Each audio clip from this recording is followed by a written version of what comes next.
बड़ी खबर इस वक्त की, बीजेपी अपने खेमे में पूरी तैयारी रख रही है। एमएलए को कह दिया गया है कि मोबाइल फोन के रेंज में रहें, यानी फोन फौरन उठाएं, अगर बुलाने की नौबत आए तो आ भी जाएं। सीधे रुक करते हैं रवि जी, जल्दी से कमेंट में आपसे लेना चाहती हूं। अगर शिवसेना ऐसे पोस्टर्स लगा रही है कि तुम्हारी बादशाही 4 दिन की, हमारी खानदानी, इसका क्या मतलब है और किसकी बादशाही पर उंगली उठा रहे हैं, बीजेपी या एकनाथ शिंदे? यहां तो अपने ने ही साथ छोड़ा है। एकनाथ शिंदे को मना लीजिए, बात खत्म। 20 मिनट बातचीत हुई लेकिन ठाकरे की बात उन्होंने नहीं मानी। रवि जी देखिए अंजना, पहली बात तो ये कि एक अंग्रेजी में वाक्य होता है, वो blood is always thicker than water.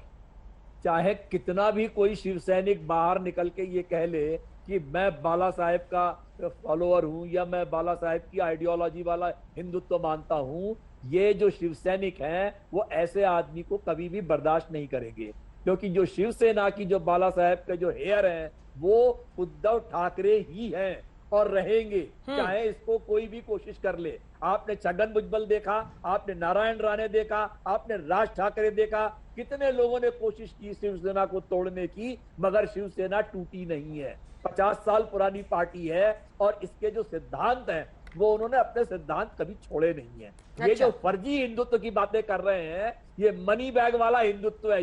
ये एस्पिरेशन है एकनाथ शिंदे की, ये डेस्परेशन है बीजेपी का। इसके अलावा ये कोई हिंदुत्व नहीं है। हिंदुत्व तो अपनी जगह पर है। ये क्या मुस्लिम पार्टी है क्या? एमवीए क्या? महाविकास अघाड़ी क्या मुस्लिम पार्टी है क्या? ये हिंदुत्व के ठेकेदार बने हुए हैं जो बता रहे हैं कि नहीं नहीं बीजेपी के साथ जुड़ जाओ, वो हिंदुत्व वाली पार्टी है। ये कौन सा जस्टिफिकेशन है, एक्सप्लेनेशन है? ये एकनाथ शिंदे को 2.5 साल पहले जब औरंगाबाद में बनी थी, औरंगाबाद में रवि जी, औरंगाबाद में हलचल आपने देखी, खबर आ रही है औरंगाबाद, उसका नाम संभाजी नगर करना हमेशा से एजेंडा रहा था शिवसेना का, लेकिन नाम बदलवाने को लेकर जो उद्धव ठाकरे ने सीधे हाथ उठा दिया, उसको लेकर नाराजगी। आपको लगता है ये सब बातें मायने नहीं रखती है कार्यकर्ताओं में? जो औरंगाबाद के हैं, जो विधायक है वहां के, उन सब के लिए मायने नहीं रखती है? जो बात वो नेता जनता में जा जाकर बोलते रहे इतने सालों से, उन सब पर पीछे हटना आपको लगता है आसान है? 2 नाम बदल देना कोई बहुत बड़ी उपलब्धि नहीं है। मेरा ये कहना है कि एकनाथ शिंदे को ये बात 2.5 साल पहले नहीं मालूम थी। उसने खुद ये महाविकास अघाड़ी बनाने के लिए शिवसेना में इतना काम किया था। ये 2.5 साल तक समझ में, 2.5 साल बाद जो ज्ञान चक्षु खुले हैं उस पर बातचीत करेंगे। आचार्य प्रमोद कृष्ण हमारे साथ जुड़ गए। एक सेकंड रागी जी, नेता है कांग्रेस पार्टी के।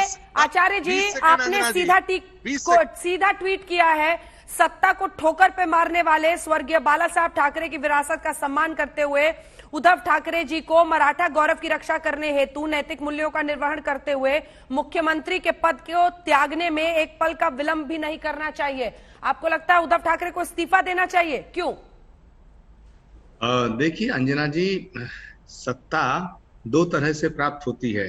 हाँ। एक होती है जोड़ तोड़ से, एक होती है जनता के समर्थन से, जन भावनाओं के आधार पर। तो राजनीति में जरूरी नहीं है कि हमेशा जोड़ तोड़ ही की जाए, नैतिक मूल्यों का निर्वहन भी करना चाहिए। और बाला साहब ठाकरे वो शख्सियत थे, बाला साहब ठाकरे को हिंदू हृदय सम्राट कहा जाता था। बाला साहब ठाकरे ने कभी भी सत्ता की चौखट पे अपना माथा नहीं टिकाया, अपनी नाक नहीं रगड़ी। सत्ता उनकी ठोकरों पे रही, ऐसा वो अपने जीते जी भी कहते थे। तो बाला साहब ठाकरे की जो विरासत है वो उद्धव ठाकरे जी के पास है।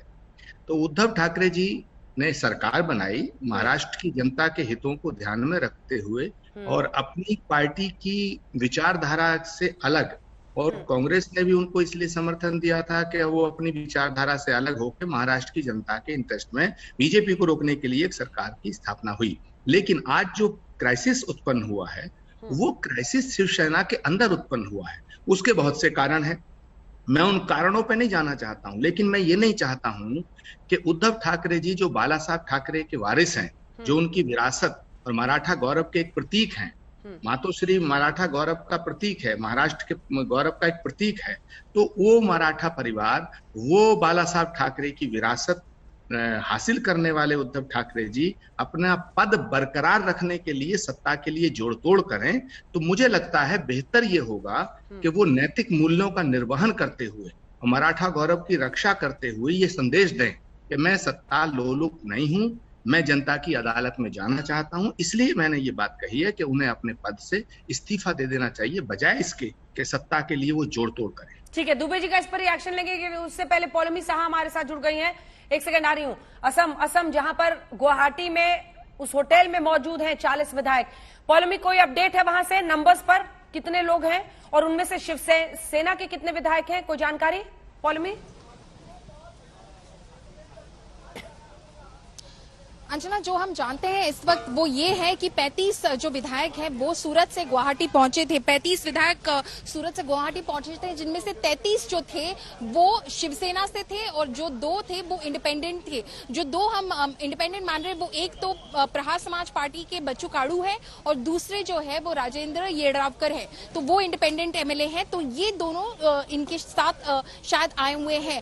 ये 35 लोग हैं, पर एकनाथ शिंदे जब यहाँ गुवाहाटी पहुंचे तो उनका दावा था कि उनके साथ 40 एमएलएज हैं, तो 40 का गुट यहाँ पर है। अभी तक जो है इसकी पुष्टि नहीं हो पाई है, इसकी जो वेरासिटी है वो हम चेक नहीं कर पाए हैं। पर जब हमने कल बात की थी और जब ये विधायक निकल रहे थे सूरत से और जब हमने हमारे सूत्रों से बात की थी, जो रिलायबल सूत्र है, उनका कहना था कि 33+2 है जो इस वक्त शिफ्ट किए जा रहे हैं, पर इससे ज्यादा नंबर्स बढ़ सकते हैं। गुवाहाटी में